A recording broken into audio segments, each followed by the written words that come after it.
भाई गुरु की महिमा तो सदियों सर्वोपरि रही है। अब जो शब्द आप कह रहे हैं गुरु, तो अगर इनको हम अलग करें गु धन रू, तो गु का अर्थ अंधेरा और रू का अर्थ प्रकाश, अर्थात अंधेरे से प्रकाश की ओर ले जाने वाला शख्स कौन है? मेरा गुरु।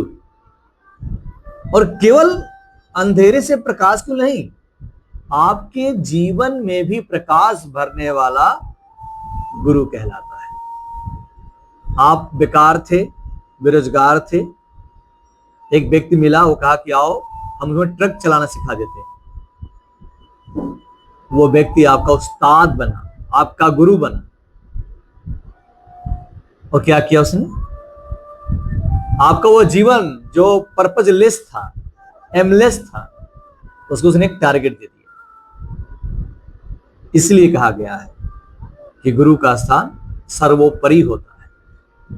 गुरु ब्रह्मा, गुरु विष्णु, गुरु देवो महेश्वर, गुरु साक्षात पार ब्रह्म, तस्मै श्री गुरुवे।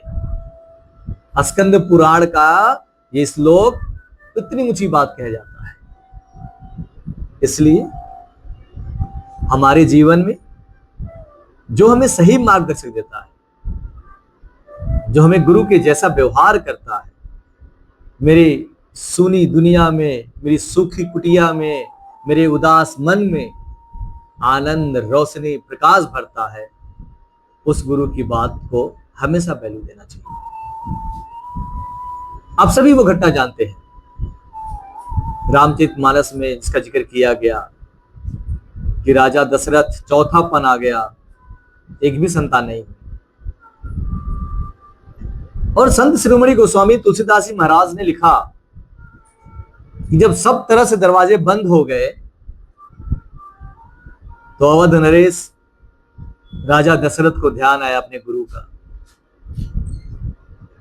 और सारा कुछ छोड़कर जिस हाल में थे, जैसे ही मन में, अंतर मन में ध्यान आया गुरु का, उसी रूप में निकल गए। गुरु गृह गही तुरंत महिपाला, कर जोड़ कर प्रणाम विशाला। क्या सुंदर लिखा है कि गुरु के घर पहुंच गए, गुरु की कुटिया में पहुंच गए, जिस हाल में थे उसी हाल में पहुंच गए, और जाके कह किया, क्या किया?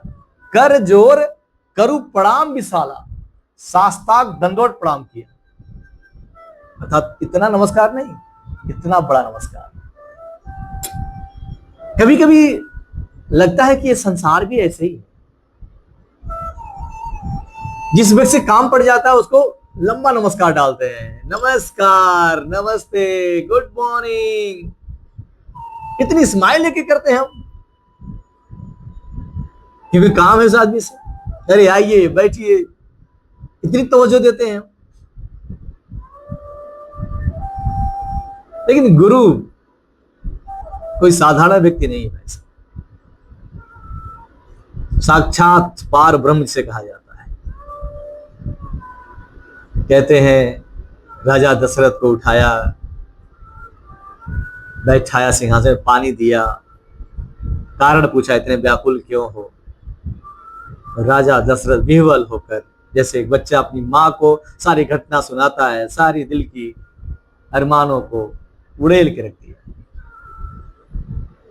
और पता है आपको, गुरु आप जैसे हैं आपको एक्सेप्ट कर लेता है, ये नहीं कहता कि बदल के आओ, और तुरंत कृपा करता है।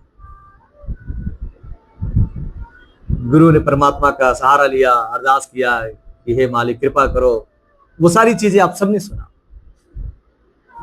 एक पुत्र के लिए व्याकुल थे राजा दशरथ, और एक नहीं, चार चार पुत्र मिले, जीवन धन्य हो गया उनका। सुनी अयोध्या प्रकाश से भर गई। पर उसी रामचरितमानस में एक जिक्र और आता है, जब एक दिन बैठे बैठे उनको ख्याल आता है राजा दशरथ को, ये बहुत शासन हो गया है, अब कहीं राजपाट है, बच्चों को सौंप देता हूं। तो चलो इसी विचार को करने के लिए गुरु को, अब देखिएगा गुरु को क्या कहते हैं, यही तो बात है, यही समझना।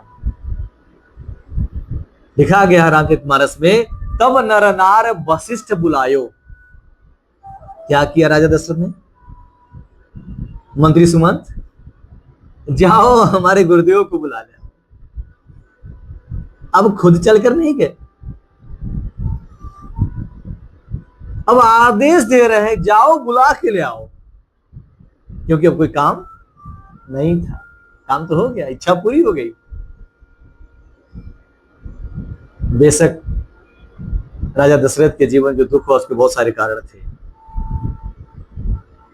पर विशेषज्ञ कहते हैं कि गुरु को हर वक्त तवज्जो देना चाहिए। जब आवश्यकता थी तब चल कर गए, आवश्यकता खत्म होगी तो बुलावा देंगे, आदेश देंगे, बुला लिया जाए। यानी हमारे भारतीय परंपरा में यही लिखा गया है कि संत मिलन को जाइए तज मन का अभिमान, ज्यों ज्यों पग आगे बढ़े कोटि यज्ञ समान। चल के ही जाना चाहिए, चाहे जरूरत हो या ना हो। व्यवहार एक समान करें। आज काम पड़ गया है तो फिर वाह वाह, कल काम नहीं तो कोई बात नहीं। नहीं जी, जीवन सुख चाहते हैं तो जिसने आपको मदद किया है, जिसकी सहायता से आप इस मुकाम पहुंचे हैं, उन्हें हमेशा याद रखिए। उनका सम्मान उसी स्तर से करिए जब आप पास कुछ नहीं था और आप खाली हाथ उनके पास गए थे। अगर और ऊंचाइयां जानी है तो इस घटना को हमेशा याद रखिए।